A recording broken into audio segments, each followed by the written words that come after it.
चाहे वो पढ़ाई करना हो, चाहे वो आपको बिजनेस करना हो, अपनी जॉब करना हो, उसमें ग्रोथ करना हो। क्योंकि रैशनल ब्रेन एक बार श्रिंक हुआ तो वो किसी एक काम के लिए तो नहीं होगा, वो सभी कामों के लिए होगा। और अगर समय इन सब चीज़ों में चला जाए, इस घटिया कंटेंट में चला जाए, तो किसका नुकसान है? हमारा ही नुकसान है।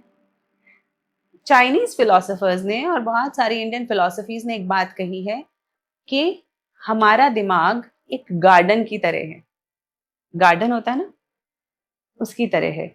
वहां हम अगर अच्छे फूल उगाएं, कुछ हर्ब्स उगाएं, कुछ खाने पीने की चीजें उगाएं, तो कितना अच्छा लगता है ना, सुंदर लगता है, खुशबू आती है। लेकिन अगर उसी जगह पर, उसी गार्डन में, अगर हम उसका ख्याल ना रखें, जो उग रहा है उगने दें, जो कंटेंट हमें इंटरनेट दिखाना चाहता है देखने लगे, तो क्या होगा? वो जो गार्डन, उसमें घास उगाएगी और घास में भी वीड्स उगाएंगी। और अगर उसका ख्याल नहीं रखा, उसमें हमने खराब टाइप के पेड़ लगा दिए, कांटों वाले पेड़ लगा दिए, तो वो भी उगने लग जाएंगे, क्योंकि उसकी प्रवृत्ति है, उसकी नेचर है उगना। उसी तरह हमारे विचारों का, हमारे दिमाग की नेचर है कि हम जिस विचार के ऊपर फोकस डालेंगे वो बढ़ने लगेगा हमारी लाइफ में। हमें उसी में अच्छाई महसूस होने लगेगी, मजा आने लगेगा। तो जब ऐसे कंटेंट पे लोग जाते हैं, वो अपने दिमाग के इस उपवन को, इस गार्डन को कहीं ना कहीं या तो ध्यान नहीं दे रहे हैं, या उसमें जंगली पेड़ पौधे उगा रहे हैं। और अंत में ये किसका नुकसान है? व्यक्ति के खुद का। ये तो हुई व्यक्ति की बात कि हाँ, हेल्थ पे असर पड़ता है, फिजिकल हेल्थ पे पड़ता है, मेंटल हेल्थ पे पड़ता है, स्पिरिचुअल हेल्थ पे पड़ता है, बिहेवियरल पे पड़ता है। ये तो ठीक है, व्यक्ति को तो बहुत नुकसान होते ही होते हैं, ये हमने साइंस से समझ लिया। लेकिन क्या इसका असर फैमिली पे भी पड़ता है? बिल्कुल।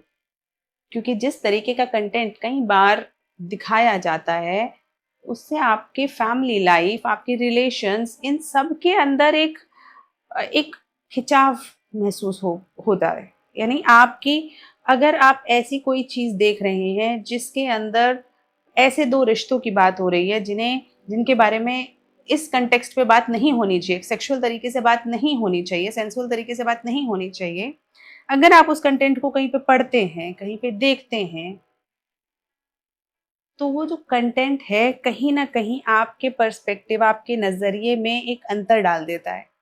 आप जिस प्योरिटी, जिस लव केयर के साथ हमें अपने रिश्तों को देखना चाहिए, वो शायद वो व्यक्ति ना देख पाए।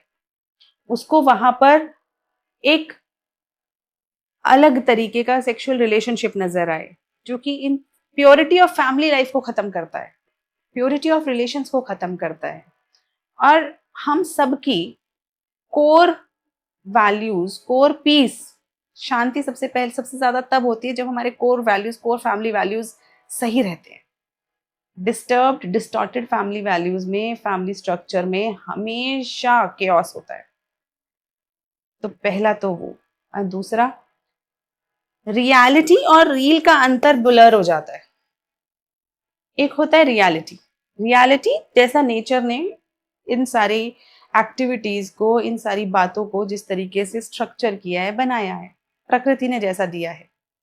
दूसरा होता है कैमरे के लिए, एडिक्शन क्रिएट करने के लिए, मॉनेटरी बेनिफिट क्रिएट करने के लिए कुछ लोगों द्वारा, जैसे फिल्म बनाई जाती है, वीएफएक्स क्रिएट किया जाता है ना। वीएफएक्स में हम देखते हैं डायनासोर आया, असलियत में थोड़ा ना होता है, वो तो क्रिएट किया जाता है ना। ऐसे हरा पर्दा लगा के उसके ऊपर कई सारे इफेक्ट डाल के उसे क्रिएट किया जाता है, एक दानव बनाया जाता है, कोई देवता बनाया जाता है, तो वो सब वीएफएक्स, वो सब एक कैमरे की कारीगरी होती है, कंप्यूटर की कारीगरी होती है। उसी तरीके से ऐसा बहुत सारा कंटेंट जो बनाया जाता है, उसमें कैमरे की कारीगरी होती है। लेकिन जब छोटे बच्चे, यंग बच्चे, टीनेजर्स और बहुत सारे ऐसे लोग जो शायद कई बार इसको नहीं समझ पाते, उतने रैशनल नहीं होते, तो जब वो ऐसा कंटेंट देखते हैं, वो रियल और रील के अंतर को ब्लर कर देते हैं, उन्हें समझ नहीं आता, उन्हें वो वही उसी को रियल मानने लगते हैं, जिसके कारण हमारे अंदर बिहेवियर में वैसी प्रवृत्तियां आने लगती हैं जो कि नहीं आनी चाहिए, जो समाज के लिए, परिवार के लिए सही नहीं है। रिलेशनशिप्स खराब होने लगते हैं, हस्बैंड वाइफ के, बाकी सारे परिवार के भी।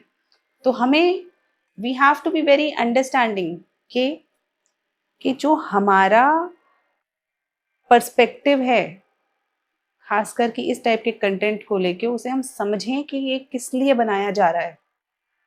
ये इसलिए बनाया जा रहा है ताकि आप एडिक्ट हो इसके, इस तरीके से डिज़ाइन किया जाता है। तो क्या आप इतने बेवकूफ़ हैं, क्या आप इतने गलिबल हैं कि उसका शिकार हो जाएंगे, उसको उन लोगों के मंसूबों को पूरा होने देंगे? तो ये तो परिवार की बात। समाज, हमने देखा कि जुवेनाइल क्राइम्स बढ़ते हैं। क्यों बढ़ते हैं? क्योंकि इस तरीके का कंटेंट रेडिली अवेलेबल हो गया है। यंग बच्चे समझ ही नहीं पाते रील और रील का अंतर, है ना, और फिर क्राइम्स हो जाते हैं। समाज के अंदर ऑब्जेक्टिफिकेशन होने से और भी बहुत तरीके की परेशानियां आती हैं। जैसे आपने सुना होगा ह्यूमन ट्रैफिकिंग, आपने सुना होगा कि यंग बच्चों को, लड़के लड़कियों को, दोनों को ही किडनैप कर लिया जाता है, इधर उधर ले जाया जाता है, जिन्हें बाद में इसी तरीके के अडल्ट कंटेंट को बनाने में यूज किया जाता है। यानी कि आप तो एक वीडियो ही देख रहे थे, कोई आपने कुछ नहीं किया, आपने तो सिर्फ एक वीडियो देख ली ना, या आपने तो एक कंटेंट पढ़ा, लेकिन उससे कनेक्टेड डॉट्स बहुत सारे हैं। उससे कनेक्टेड डॉट्स हैं क्योंकि वो वीडियो देखी जा रही है, इसीलिए उस तरीके का कंटेंट और बनेगा। कौन बनाएगा?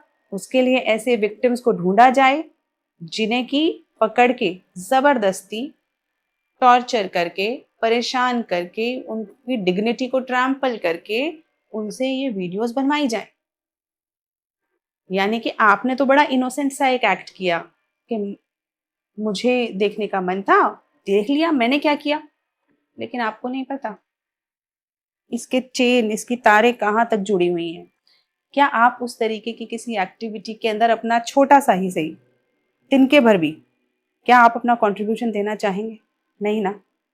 Because if you are human, you understand that pain of any other human being is as relevant as it is your pain. Because जिन लोगों को वो ले जाते हैं, जिन बच्चों को वो ले जाते हैं, जिन बच्चों को इसकी विशियस साइकिल में वो लोग खींच लेते हैं, वो किसी की बहन है, किसी की बेटी है, किसी का भाई है, छोटे बच्चे, लड़के भी हैं उसमें जिन्हें ऐसे किडनैप किया जाता है, वो किसी के बच्चे हैं। और जस्ट बिकॉज कि उस वक्त पे उनका परिवार उन्हें प्रोटेक्ट नहीं कर पाया, समाज, सरकार उसे प्रोटेक्ट नहीं कर पाई, वो बच्चे उस गरीबी के कारण या कोअर्जन के कारण, किडनैपिंग के कारण उस साइकिल में फंस जाते हैं। तो क्या आप चाहोगे कि आपके किसी छोटे से एक्ट से भी ऐसा कुछ हो?